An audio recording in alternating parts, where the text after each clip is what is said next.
Hello again, and welcome back to Everything Retro. Okay, as you can see, I've bought something else, a VAUXHALL CARLTON. So I'm just going to let you have a good look around it, show you what work I've done, and show you what work I need to do into it. Right, let's start from the back. Right, yesterday I fitted a rear spoiler. I thought it looks a lot more better with the rear spoiler. It does need painting, and so does the boot lid. It's got a lot of lacquer peel, which is slowly starting to flake off in places. Just got the paint delivered today, so hopefully we can get rid of this painted. Inside the boot, just there's a couple of dings there.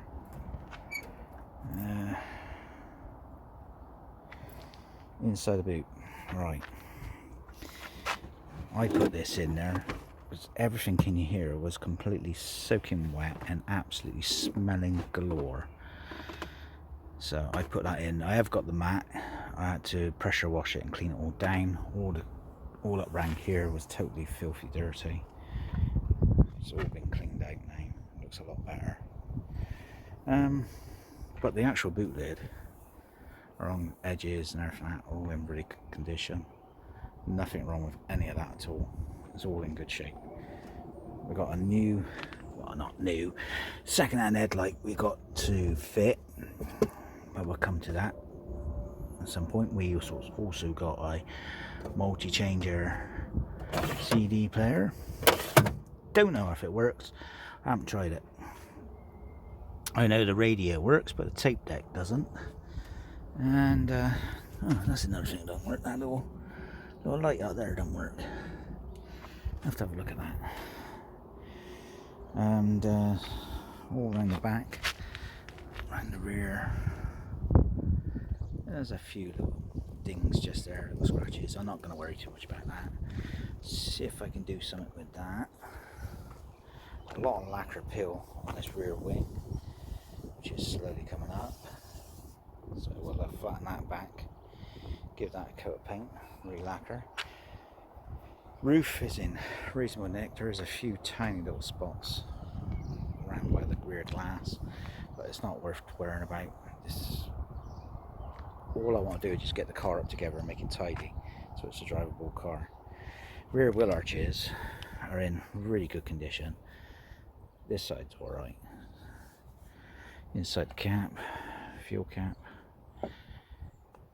and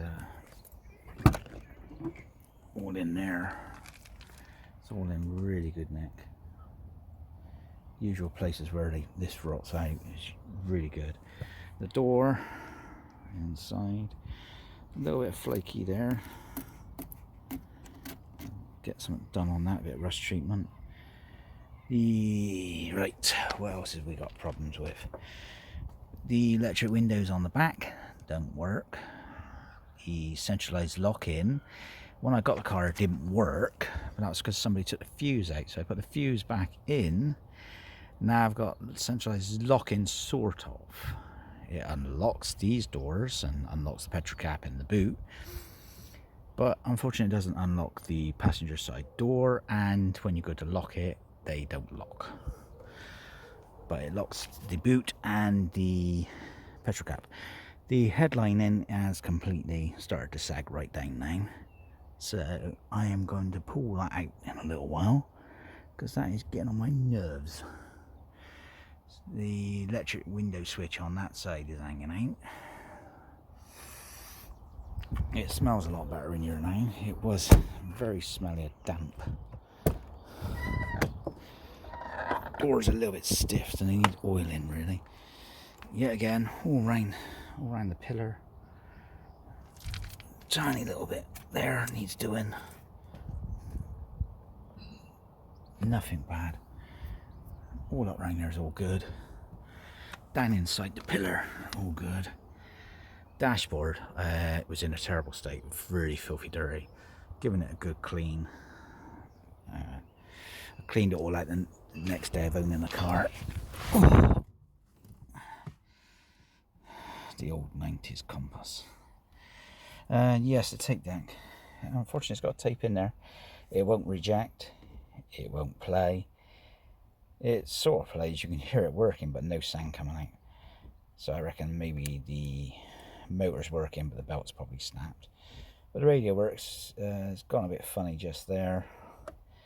Now I'm not in two minds what to do. I don't know not to pull this out, put a CD player in, or look for the original. I really wouldn't mind the original tape deck again. So I've got the multi-changer in the boot if it works. See, the headline has come right down. It's all hanging off down here as well. So it's needs coming out altogether. This is all peeling off bad, and that's the first I've seen it since I've owned it. It's really starting to come down. So really it needs coming out the car. Yes, so I might do that in the next few minutes, actually pull that out. Pull just the cover off for now. I'll take the board out and recover it properly later on. Another video to bring to it. And what else can I tell you about it? Oh, this door, this side, this is the one I'm having problems with. 1 minute the key is unlocking it, and next minute the key is really just about struggling to turn.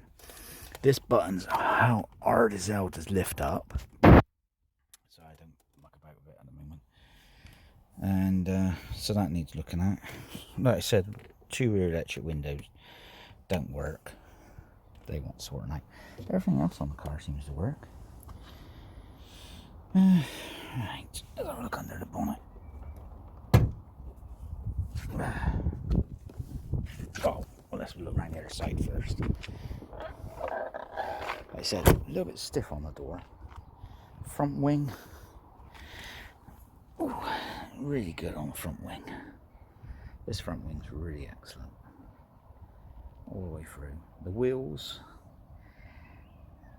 they need refurbishing. Some a little chingy chong chong dips this here. We need sorting out and filing down. So I'm going to refurbish the wheels. The center caps are all badly faded. Yeah, shame. Front of the car, it's not in too bad a condition. A little bit of the chrome on there, just slowly starting to crack a little bit. The badge is a little bit faded. The headlight has got a hole in it. That's the reasons why that one in the boot. I don't know or not if these work. And then we come to this side, which is the worst side. We have got a bit of a ding in the wing, which needs pulling out properly. But this part here is bowed out too far this way, so this bit needs pushing back in just a little bit. But this is all because of this. So we're trying to see if we can do something with that. The other wheel. This wheel is in pretty better nick than the other one. So it just shows that somebody liked to hit the curb a little bit too much. The mirrors, they're all chipped and around the sides, they want to be painted. Bottom of the door, there's a bit of a ding just there. That needs sorting out. The rest of the car is all okay. There's a few little chips here and there. This back wing, not too bad. It's slowly starting to go just there and there. So I might wait until this one gets a little bit worse, then redo that one. The wheel arch this side is okay until you come to about here. And it's just slowly starting to go, so I need to clean this up, try and get a bit of rust treatment on it to protect it for now, and I'll sort that out at a later date. Everything else, all inside of the door is fine. There's that electric window switch dangling out, but we need to take the door cards off and have a look. See, the headline is come right bloody down, and that headliner looks really flipping mouldy up there. This looks really bad. Oh no, it's just glue. There's a glue. So I'll pull all that down in a minute. That door shuts nice. And then back round to the back of the car, and that's about it. So I'd have a look under the bonnet. There's a little ding just there. There's going to be a few dings here and there. There's not much you can do. It's an old car. I put this bonnet. Oh, where is it? There it is. Oh. It's quite a heavy looking bonnet, really. That light don't work. Apart from that, it's in pretty good nick all up in here.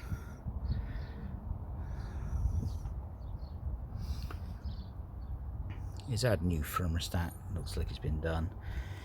The alternator's all charging, power steering all works. Looks like it's had a new water pump at some point. It has had a cam belt change as well. So, but they're not hard to do on these. It's a bit oily on the top half of the engine. Obviously the rocket cover gasket might be leaking. The fluid in here,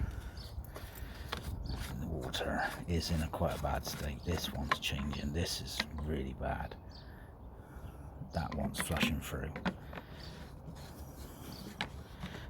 That's why I don't use tap water. I only use distilled water with my coolant. Mix it 50-50. I do not use tap water. Worst thing you can use, tap water. There's a lot of muck all down in there. Well, this panel one's taken out. All that one's cleaning out of there. Yeah. Apart from that, it's pretty up together, really. I mean, it's not in too bad a condition, and for some reason it had a plate welded down on that chassis leg. I don't know. It's not the best looking tidiest job, but it's strong. It's strong, sorry. The other side's all okay. Yeah, the other side's all okay. It's just for some reason I won't put in there. Maybe not had a little bit of rust coming back through too much, I don't know. But yeah, apart from that, that's about it really. Not much else I can tell you about it. There's, like I said, a few jobs that we need doing. So we need to get the headlight changed, the front wing panel beaten, the wheels need refurbishing, the rear boot and the rear panel needs painting, headlining needs coming out, and roughly about it really. It's not in too bad condition really. Oh, and the centralized locking we need to sort out, and we need to get the electric windows working on the rear, which I can't understand why they're not working properly. See, it's come up quite shiny really on these panels because I cleaned it all when I next day of owning it and put some silicone and stuff like that on there. It was all quite mouldy. Everything was all smelling damp and mouldy in here. But it certainly has come a long way just in a matter of a short period of time I've owned it. The wife used it for about 2 weeks because her car was off the road because I had to do MOT work. But it's not in bad condition really. I always wanted one of these Coltons. I had the old Mark 1, but I always wanted one of these. And this one has had a few owners since it came to Bristol. It's gone. A chap in Bristol owned it first of all for a little while. Then another guy bought it. I think he was up in Gloucester. He had it. And then another guy in Bristol bought it, only had it for a short period of time, and then I've got it, and yeah, so it's moved around a little bit from Bristol. So it's all according what you people out there think. I reckon it's worth spending a few bob on it to get it back up together. Like I said, it was just a look around, let you look around it first. Oh, that mirror needs doing as well, painting. It's like I said, not a lot of money needs really spending on it, I don't think. I mean, there are some jobs we're going to need doing on it big time. And that panel has come down. I want to put it back up. Shame about the seat. There's a few fag burns in the seat. Some deep ones as well. That one's sorting out as well. New one of them. That's quite perished and worn. But yeah, the chap I got it off of, he didn't have it long at all, and they dropped the spare boot lid off the other day for me. I was able to put the boot spoiler on this one. Now a lot of you are going to say, why'd you put a boot spoiler on it? Well, why not? Inside there, it's all okay. It all shuts nice. But you can see what I mean about the mould, a bit of dampiness. It's the same on one of the back speakers covers as well. The mileage is about 102,000. Well, it's probably genuine actually. It's got a lot of history with the car. I mean, all this stuff works. I mean, I was quite surprised that all this works still, being an old car. But yeah. Oh, and the electric mirror, passenger side electric mirror don't work. Driver side one was a bit sticky, but it's working now. Oh. So yeah, so this is my new toy, which I'm going to muck about with, and get it back up into some sort of condition. The only reason I wanted one is because the simple reasons is I wanted a Holden, Australian Holden, but you can't find them properly in the UK. Because this is a symbol, basically it's exactly roughly the same as a Holden. If you go look up on a VN Holden Commodore, this is basically the same. Just different front end, different back end, but like the side view of it is basically the same. So there we are. Here's a look around.